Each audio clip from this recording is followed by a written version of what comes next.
Hello, and welcome back to Clean Life Blog, your ultimate source for all things clean and organized.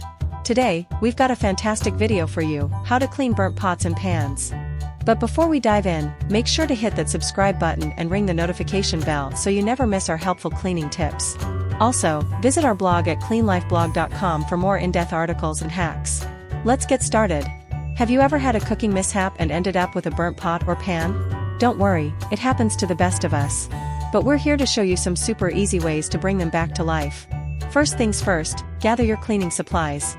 You'll need some common items from your kitchen: baking soda, white vinegar, a scrubbing brush or sponge, a wooden or plastic spatula, dish soap. Now, let's prepare the burnt pot. Fill it with enough water to cover the burnt area, and add a generous amount of baking soda.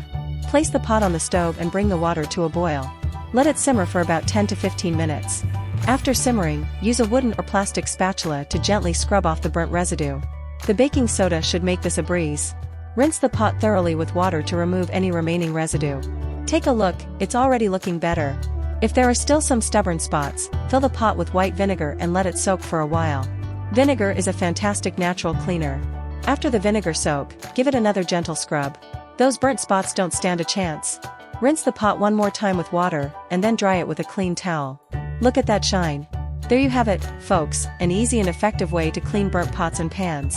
Remember to subscribe to Clean Life Blog and visit our website at cleanlifeblog.com for more helpful tips and tricks. If you found this video helpful, give it a thumbs up and share it with your friends. Thanks for watching, and happy cleaning!